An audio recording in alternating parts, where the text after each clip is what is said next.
Olá, graça e paz, como é que você está? Pai Santo, glorioso, eu me coloco em Tua presença, eu me coloco em Tuas mãos como instrumento. Fale conosco através da Tua palavra, Senhor. Toque o profundo do nosso ser, o profundo do nosso coração. Como está escrito acerca da Tua palavra, que ela é martelo, ela é fogo, ela é espada, ela é espelho,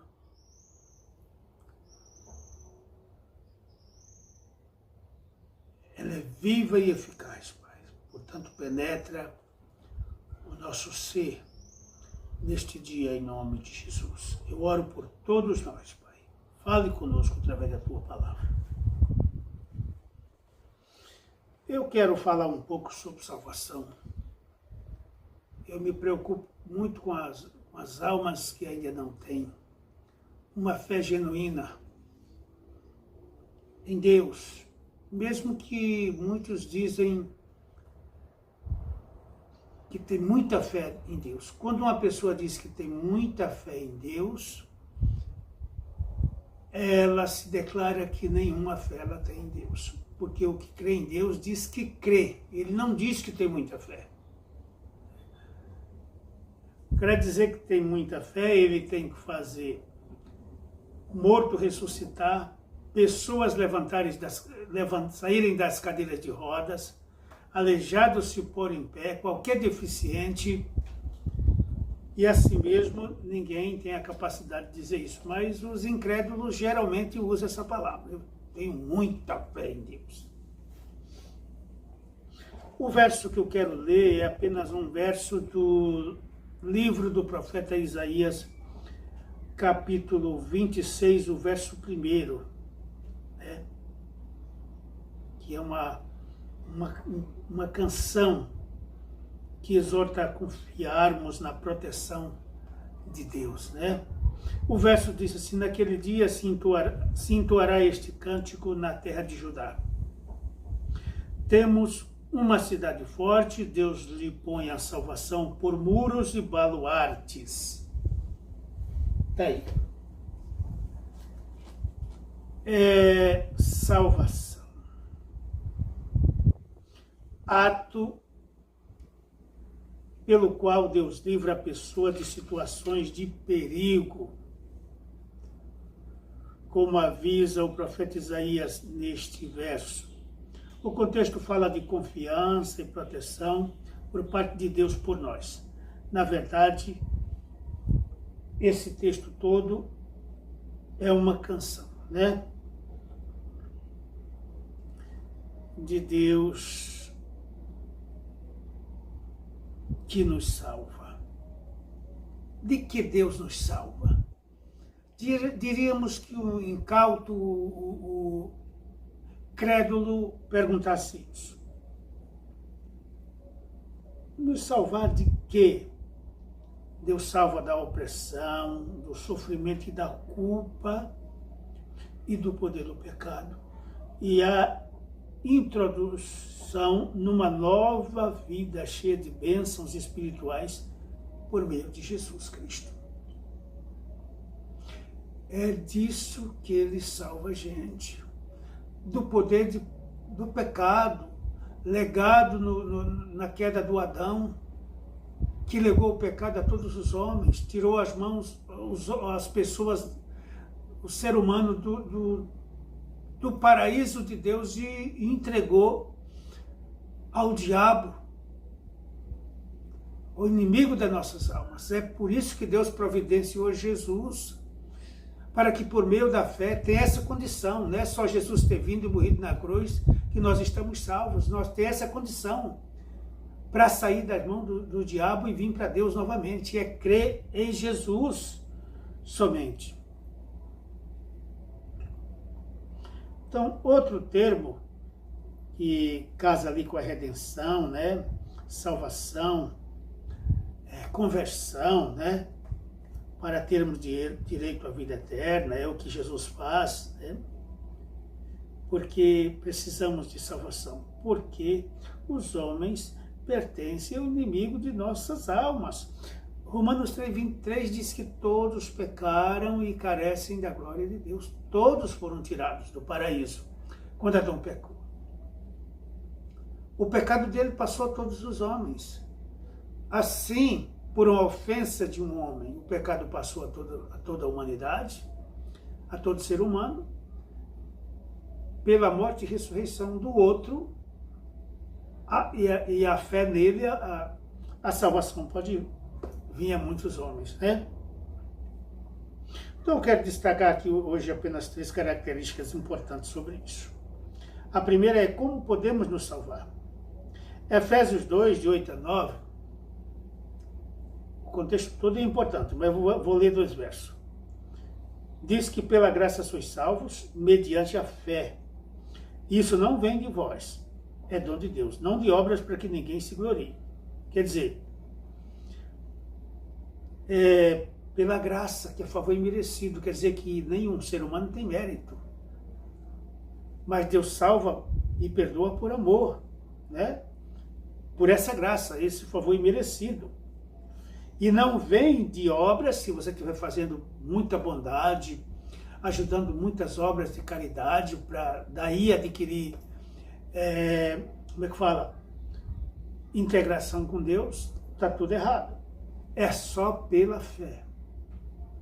É só pela fé em Jesus. Não é por bondade. Bondade é o papel de cada ser humano. Ser justo é o papel de cada ser humano, um pelo outro. Né? Pelo seu semelhante. Afinal de contas, somos um ser só, uma... Como é que eu posso dizer? Uma raça só, um povo só. Né? Somos semelhantes. Somente crente em Jesus. Essa é a única condição para se salvar. Não é morrer, como todo mundo pensa que é para ir para o céu, basta somente morrer. Não é isso não. Fé em Jesus. Confira no Atos dos Apóstolos 16, capítulo 16, versos 31. Paulo falando para o carcereiro de Filipe, que lhe indagou quando Deus explodiu aquela cadeia com um terremoto, onde Paulo e Silas estavam presos. Ele ficou preocupado dos presos terem ido embora e ele ter que pagar o preço. Como ele iria explicar? Então ninguém foi embora e quando ele viu aquilo, ele se entusiasmou a perguntar, já que na cadeia Paulo não parava de adorar a Deus, de pregar, de fazer culto, né? E ele disse para o carcereiro que lhe indagou: crê no Senhor Jesus e serás salvo, tu e tua casa. Então é simples assim. E não pense que todos os caminhos levam a Deus, não. Cuidado com o caminho que você está inserido. A segunda característica que eu quero destacar é: Jesus veio exclusivamente para essa função. João 3,16 diz que Deus amou o mundo de tal maneira que deu o seu Filho unigênito, para que todo aquele que nele crê não pereça, mas tenha a vida eterna. Aí você pergunta, mas por quê? Por amor, amor profundo, amor incondicional, amor sem limite, amor verdadeiro, amor de dar a vida, de substituir-nos naquela cruz, substituir o pecador na cruz. Ele foi no lugar, no nosso lugar, né? E Deus prova seu amor. Romanos 5,8 diz que, mas Deus prova o seu próprio amor para conosco pelo fato de ter Cristo morrido por nós, sendo ainda nosso pecador. Ele não esperou que nós nos arrependêssemos primeiro, nos transformássemos primeiro, nos santificássemos primeiro. Ele nos amou antes de tudo isso. Né? Então, diante do dito aqui, a terceira característica é apagar os nossos pecados. Como? Como se livrar dos pecados? Jesus apaga nossos pecados quando nos arrependemos e cremos, como eu já disse, em Jesus, né? E ele, por seu sacrifício do Calvário, nos purifica de todo pecado. Eu disse de todo pecado, não é de um pecado, é de todo pecado. Do mais brando ao mais bárbaro.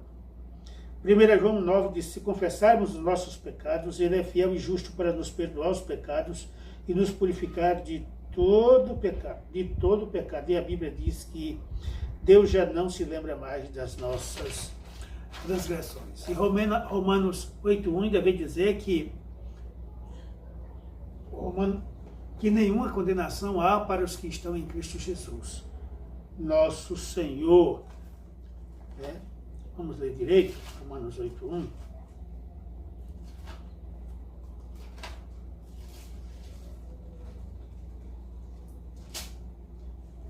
Agora, pois, já nenhuma condenação há para os que estão em Cristo Jesus, porque a lei do Espírito da vida em Cristo Jesus te livrou da lei do pecado e da morte.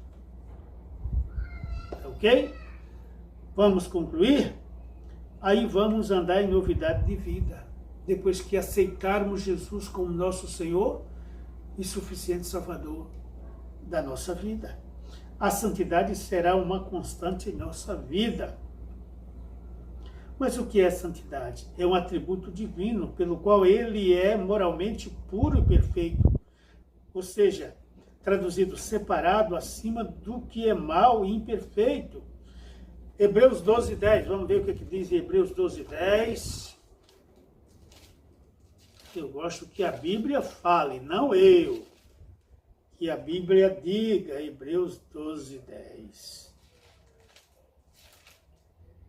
Olha que legal, né? Diz assim, pois eles nos corrigiam por pouco tempo, segundo melhor lhes parecia. Deus, porém, nos disciplina para aproveitamento, a fim de sermos participantes da sua santidade. Isaías 61, se você ler, vai falar da unção de Deus, do ungido Jesus que vai estar sobre nós também. Essa será a marca do homem que serve a Deus por fé, né? Separado dos pagãos. Santidade quer dizer isso, separado. Não vai mais na jogatina, não vai mais na bebedice, não vai mais nos vícios, não trai mais a mulher, vive em novidade de vida, não seguirá mais aos maus costumes deste mundo, é livre, é liberto. Fazer que nem Paulo disse que não vivia mais ele, mas Cristo vivia nele, e o morrer era lucro e o viver é Cristo. Essa será a marca do crente, do salvo, né? Então, naquele dia se entoará este cântico na terra de Judá. Temos uma cidade forte. Deus lhe põe a salvação por muros e baluartes, Isaías 26:1, do nosso texto básico aí. Aí a palavra de Deus para o seu coração, para você aplicar a sua vida. Vamos orar mais uma vez? Senhor Deus, em nome de Jesus, expomos a tua palavra, a tua mensagem, que é viva e eficaz, que é mais penetrante do que qualquer espada de 2 gumes. Essa palavra é espada bigúmia, que penetra até a divisão da alma, juntas e medulas, e é apta para discernir os sentimentos e pensamentos do nosso coração. Essa é um remédio da nossa alma, a tua palavra. Por isso eu te louvo. Toca nesse coração, toca nessa alma, toca nessa vida.